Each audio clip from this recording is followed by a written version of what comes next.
Who are the top 10 teams in the NFL right now? Welcome, football fans, ladies, gentlemen, and jabronis.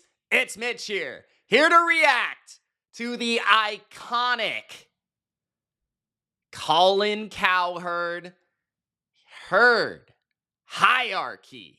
The top 10 teams in the NFL, according to Colin Cowherd. Are they accurate? Or are they absolute nonsense? Let's break it down.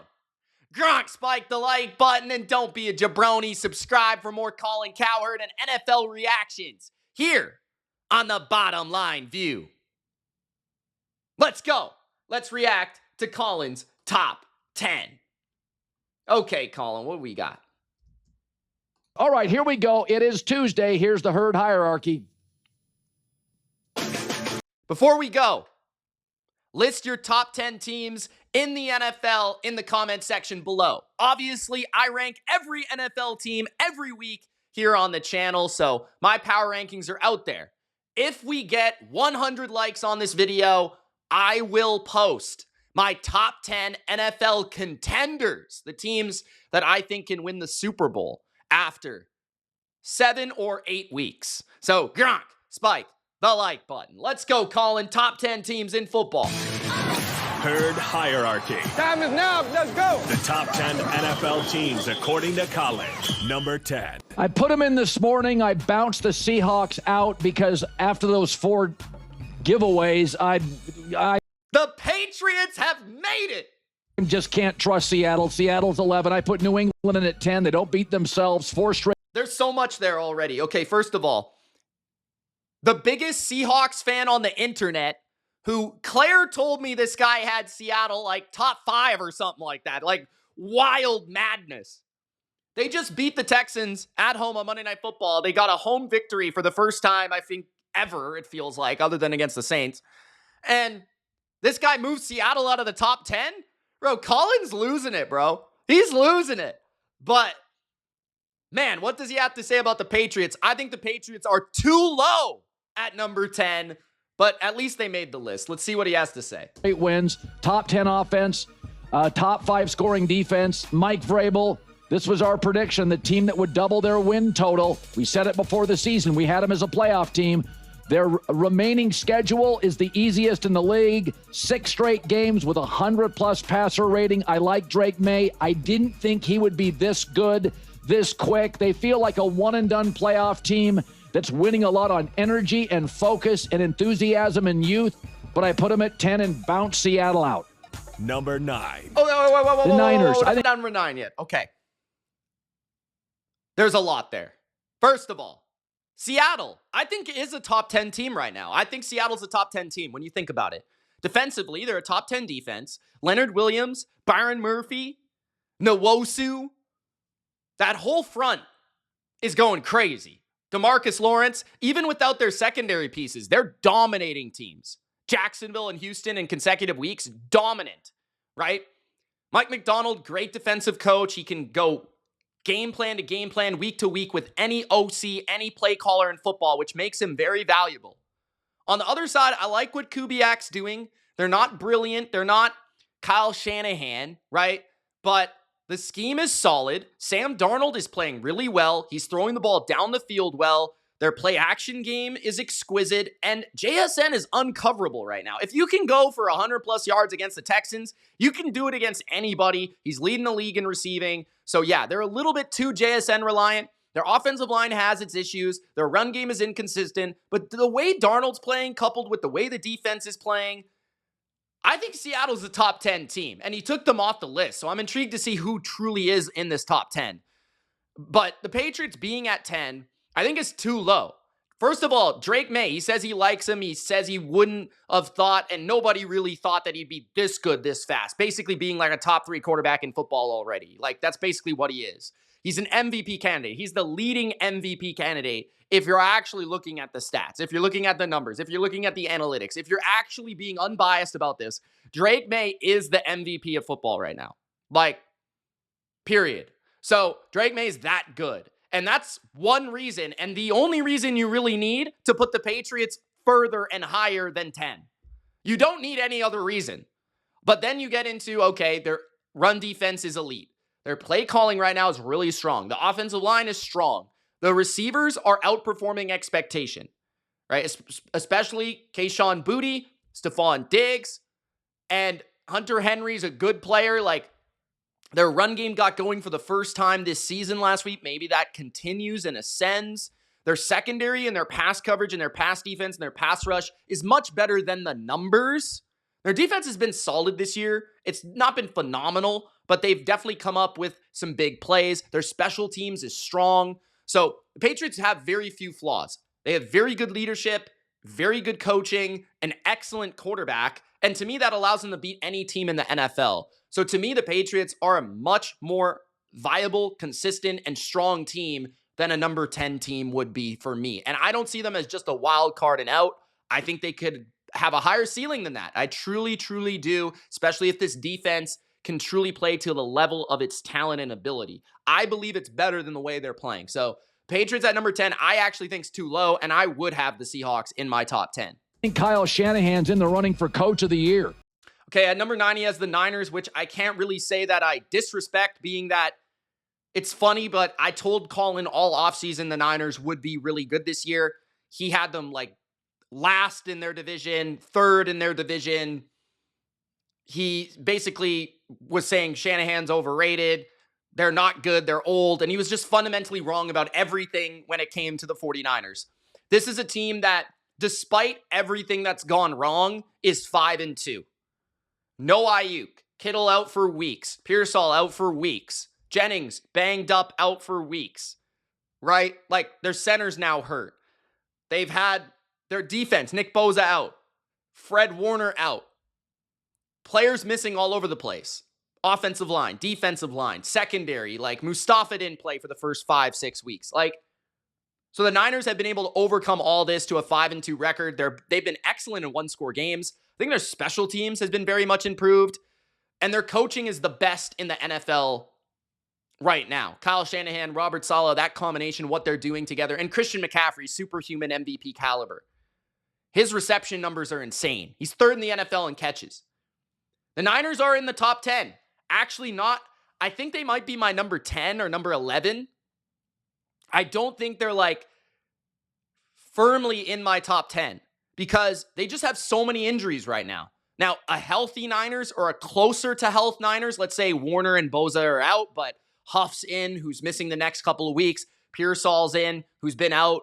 Like, yeah, okay, that team is a top 10 team for me, but the current version with all these injuries, I don't know if they are a top 10 team, but they're just so fantastically coached, and they have two quarterbacks that can go out there and win games. So, yeah, I don't disagree with this. I definitely feel like the Patriots are better than the Niners, though, just because they're a lot healthier, and Drake May is just that damn good, and there are weaknesses on the Niners defense. They don't have a pass rush. They have to blitz to get home right now. No Brock Purdy, Brandon Ayuk, Ricky Pearsall, George Kittle, Fred Warner, Nick Bosa, but Robert Saleh has been a monster as a defensive coordinator. They have the number 7 scoring defense. They are very Christian McCaffrey dependent. 30 touches or I wonder why. 31 touches. Don't love that, but they're kind of trapped. 6 of their next 7 games against very weak opponents. They should be favored in most of them. Depends on their injuries. But I think Mac Jones and Brock Purdy feels a little bit like a wash to me. One's expensive, one's kind of free. But I think you got to put them in the list. A certain Niner fan in my comments won't like that. Nobody's been as resourceful as Kyle Shanahan and the Niners. I put him at 9. Respect. Finally, some Kyle Shanahan respect. Number 8. Green Bay, they keep. This is kind of low for Green Bay. A lot of other people would have them higher than this. Intrigued to hear the argument, but I think I kind of know where it's going already, and I honestly don't really hate it. The Packers, at full strength, I think are a top 5, top 6 team. They're even a team I could see going to the Super Bowl, but they're not playing to the level or the caliber that they should. Let's see what he has to say. Leaving me wanting more, but they are undefeated when scoring more than 10 points this season. I just feel like I want more, but they've been a little banged up at wide receiver. Josh Jacobs, 3 straight games with multiple touchdowns. Jordan Love this year. And nobody likes Jordan Love. And he's completing 69% of his throws and 108 passer rating. No one likes Jordan Love? There's guys on ESPN saying he's the best quarterback in the NFC. And you can't find anybody that likes him. Their run defense is excellent. Micah is the perfect closer for a team that often leads in the fourth. I have Green Bay 8. I think they will get better. They're still really young. I agree. I don't know about this whole young thing. Like, they've had all these players for a while. Let's stop with the young thing, the youth argument, the youth excuse for the Packers. Stop it. Matt LaFleur's been underwhelming on offense for me this year. I feel like the play calling's underwhelming, the run game's underwhelming, the offensive line having to do this whole like musical chairs rotation is just underwhelming. I just think they're missing some real dogs at wide receiver, some separators, some playmakers. Watson and Reed might be their 2 best actual receivers, and they're both injured. So that's a big deal. Tucker Kraft has had a breakout year as expected. Jacobs is a dog, but I feel like their run game has been underwhelming. They were dominant last year in that regard, and they just aren't dominant. I don't know one thing that this team does exceptionally well. Maybe pass rush, but they've had some missing pieces there. Devontae Wyatt, Lucas Van Ness have been missing in recent games. Their secondary is underwhelming to me. But again, I agree with his point of like, they're going to ascend. They're going to continue to get better. They're going to fix their flaws. They're going to get a bit healthier. They're going to figure it out, and they're going to be really dangerous near the end of the year. I just feel like right now, yeah, they're a top 10 team for sure. I just wonder where you rank them is a little bit up and down. Like, let me know in the comments where you guys would rank the Packers. Number 7. I still like the Bucs a lot. I mean, they were playing, living dangerously, coming from behind, and that was a buzzsaw. See, a lot of people had the Bucs at number 1 last week because of their record, because of Baker, because of how he was playing. And now, like, everyone's ranking them like 6, 7, 8. Like, really? They lost to a really good Detroit team on the road in prime time with a lot of injuries. Like, now we're just going to move them like 5, 6 spots back? To me, that doesn't make sense. I think Baker is still really good. He's having to overcome a lot in his receiving core and his offensive line. But they are eventually going to get some of these pieces back. Maybe even potentially Mike Evans near the end of the year. Emeka Egbuka is the real deal. Chris Godwin will come back and be something for them. I believe that they have enough talent with Cade Otton and Tez Johnson and Rashad White to overcome some of this stuff. Hopefully Bucky can be healthy. But I think my biggest belief here is, again, at a fundamental level, like what I said about Seattle. I think the Bucs have a really good quarterback, and I think they have a good defense. Like, I don't know what it says statistically, but they're very good against the run. And their secondary is really nasty, man. And I thought they showed that against Detroit. Like, Detroit had problems moving the ball, and that's an excellent offense in a dome at home. So, like, they had their first drive, and they had Jahmyr Gibbs hit a home run, and that was it. So, to me, between Baker and their defense, I think that is a top 5 team in the NFL still, even with all the injuries. Once they get everybody back, I think they're a legitimate contender, especially if Mike Evans can round into form. I'm just not counting on it. They ran into last night. 4 of their 5 wins, 1-score games. But their defense, multiple games with takeaways. I just think they got playmakers. And again, like the Niners, they've been incredibly resourceful. I've always thought Todd Bowles is underrated because he doesn't really have a profile. Probably the best blitzing coach in the NFL. Baker, Egbuka, I think they're going to be fine when they get cleaned up and healthier. But I wouldn't drop him too far. I have Tampa at 7. Number 6. I love Denver's roster. I think this is way too high for Denver. Denver, I don't understand his love for Denver. I guess he loves Sean Payton and he loves Bo Nix. I mean, Sean Payton to me, extremely underwhelming this year. Egomaniac right now. And then on top of that, you've got like the just reliance on stupid screen plays and 1-yard backwards passes. Bo Nix is incredibly erratic, like a chicken with his head cut off. And defensively, they're very strong, but I also feel like they give up way too many explosive plays and somehow give up more points than they really should against underwhelming opponents. I mean, the Giants and the Jets could have both beaten this team. the Giants and the Jets. One on a neutral field, one at home. I think 6 is incredibly overrating the Broncos, considering their quarterback is the worst on this list. Their offense is not good at all. Their offense is the worst on this list. I don't think their defense has been as good as I thought, but they lead the NFL in sack differential. They have the number 1 third down defense and the number 1 red zone defense, and yet I feel like they should be better. But who have the Broncos beaten? They lost to the Colts. They lost to the Chargers. Right? Like, the Eagles, who I don't even think are very good. Nix, when trailing this season, a very Mahomes-like stat. Oh, my God. 11 touchdowns. Yeah, see, like, this guy just has some inflated idea of what Bo Nix is. Bo Nix is not very good. No pick, and a 102 passer. That's the problem. That's where we fundamentally disagree. Rating, and obviously a great head coach. Denver at 6. Number 5. Detroit. Detroit's run game. Detroit at 5 is crazy. There are not 4 teams better than Detroit. They lost to the Chiefs. They lost to the Packers in Green Bay in week 1 with a new coaching staff. Like, those are 2 legitimate losses. They just beat the Bucs, which kind of proves that they are still really, really good because they beat Baltimore in Baltimore on primetime with Lamar Jackson, even with all their mess of a defense. So, I mean, yeah, Goff has not played to the level against good teams that I want him to play at. And their offensive line isn't quite as dominant as last year, and Ben Johnson isn't there to just be an absolute magician. But I think their defense, they stood up and they performed against the MVP in Baker Mayfield, the leading candidate last week, and they shut it down. And I think the defense, it's going to be a more well-rounded team entering the playoffs. They might not be as electric or good on offense, but I think by the end of the year, we're going to see a top 10 defense out there. And I do like this new defensive coordinator.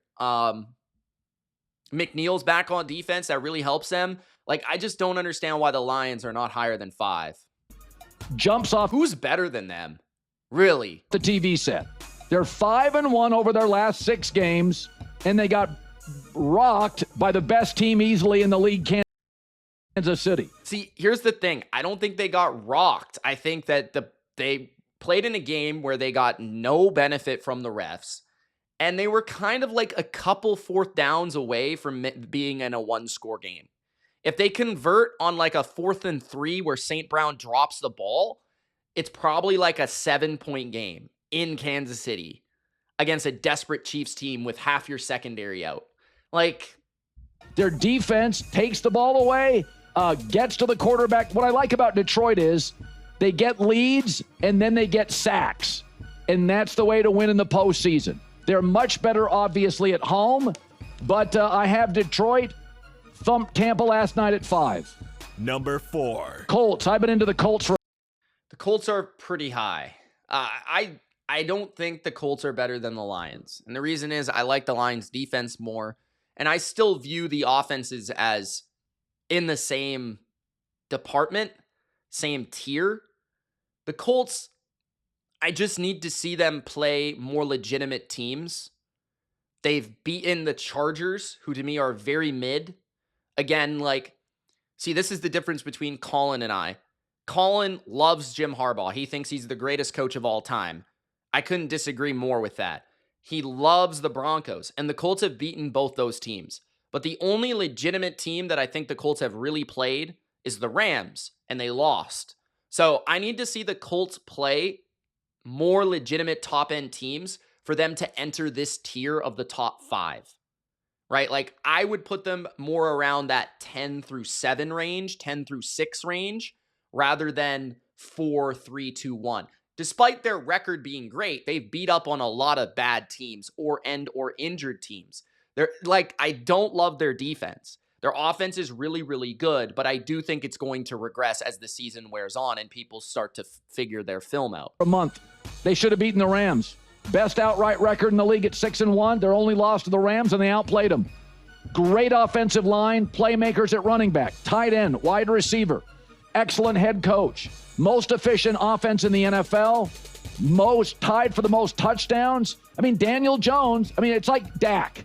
We can say, well, he's not elite. Well, I'm watching, and it looks elite to me. They've scored on 63. I wouldn't put Daniel Jones in Dak Prescott territory quite yet. 3% of their drives. And I think they're absolutely for real. I've always said my final 4 teams are teams I think that can get to a Super Bowl, and I have the Colts at 4. Number 3. Rams. It's not really I can't see the Colts going to Super Bowl. just Stafford and McVay. That defense is suffocating. Now, it may not be suffocating if they faced a Mahomes or, again, it may not be suffocating against the great quarterbacks. Yeah, the Rams are very susceptible against good quarterbacks and good passing games, period. I mean, we saw that against the Niners. Decisive, quick passing, good schemes can eat them alive. They have to get to the quarterback to win. But against 90% of teams, that is very effective because a lot of teams don't process at that level. So, yeah, offensively, they're awesome. I think beating the piss out of Jacksonville in a neutral site game in London where Jacksonville usually performs is impressive without your best player. And the reason I believe in them is like the fundamental. Stafford's playing better than ever. McVay's a great coach. They have a great pass rush. Puka Nacua is an awesome player. That's enough for me to see them as a Final Four NFC team. Period. I do think that secondary, I do think that lack of explosion in the run game might catch up to them a little bit. But I don't disagree with this ranking. But man, Trevor Lawrence sucks. Good luck. They lead the NFL in big plays. No Puka, no problem. That's surprising. Number 2 scoring defense. Number 2. The only thing that bugs me about the Rams is they lost to the Eagles. They lost to the Niners. They should beat the Niners at home. Like the injured practice squad. And they should have beat the Eagles, and they let that game slip. And then they didn't play very well against the Ravens. So there are some outings where they haven't looked impressive to me. In sacks. And remember, their defense is young. These guys, a lot of them haven't even hit their prime. Rams at 3. Number 2. I don't even know if I liked Philadelphia. This is a crazy ranking. The Eagles are not even a top 10 team in the NFL. They might be number 10.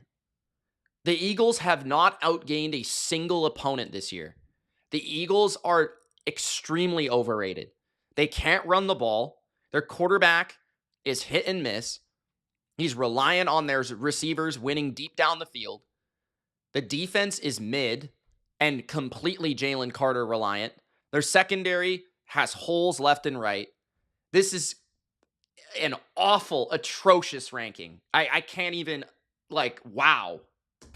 I honestly, They lost to the Giants a week ago. they can't run the ball anymore. They don't get to the quarterback. Then why'd you rank them at number 2? You're just explaining their flaws. But they have, let's be honest. Jalen Hurts wins a lot. Yeah, but he's not very good. Devontae Smith He's good. and A.J. Brown, He's when they good. can't run, can take the top off. They're a hard team to defend, and they're a hard team to figure out. They don't get to the quarterback. They've been outgained in every game. There's a They're not good. French term for They played Carson Wentz. beautiful yet ugly. I think whatever that term is, that's the Eagles. But I love their roster, and I keep just saying The roster's overrated, by the way. they'll figure it out, but I have them at 2. Number 1. And I think they'd get smoked if they played Kansas City. I said Well, they lost. They actually beat Kansas City. it a month ago. Yeah, the Chiefs, I think, are number 1, but they're 4-3, so they're not a perfect team. They are ascending. That was a absolutely dominant performance against the Raiders. There's no doubt about it. I do kind of wonder if the Chiefs are number 1 by default because so many other teams right now have flaws. I do think the Chiefs' defense is still a bit overrated. I do kind of want to see the Chiefs. They lost to Jacksonville not that long ago. The Detroit win makes them catapult into this number 1 spot, right? And then taking care of business against the Raiders. But that was a Detroit team without their secondary. So I think we'll learn about the Chiefs here coming up. Obviously, their offense looks a lot more back than it's ever been, but they still can't run the ball. And I still feel like their pass rush isn't great. So I think they're number one, but I don't think it's like this, like, crazy, they're the best by far, they're going to win the Super Bowl. We'll see. This is as good as Kansas City's been. Hollywood Brown, Juju, Worthy, Rice, Travis Kelce. I mean, keep your eye on Brashard Smith. The offensive line hasn't been totally healthy. I think Mahomes is playing at an absurd level. I disagree with that. I think this is as good. 8 big-time throws and 9 turnover-worthy plays. Absurd. I'm serious here. I think this team, I do wonder at the trade deadline if they would go find like a situational pass rusher maybe, and they're not a great run team. They are so deep now at wide receiver. Here you go, my top 10. Seattle. Okay, that's his top 10. Seattle's is 11. Let me know what you guys think of that top 10 from Colin. I think the Patriots should be higher. I like the respect for the Niners, but it's tough to rank them that high. The Bucs are ranked too low. I don't mind the Packer ranking. I think the Lions are ranked too low. The Broncos shouldn't even be in the top 10. The Colts are still a little bit too high. The Eagles are the most overrated team in the league. The Chiefs at 1, I agree with. 100 likes, guys. I'll give you my top 10 contenders, the teams that I think can win the Super Bowl this year. Thanks for watching. It's Mitch. We'll see you in the next one. Peace.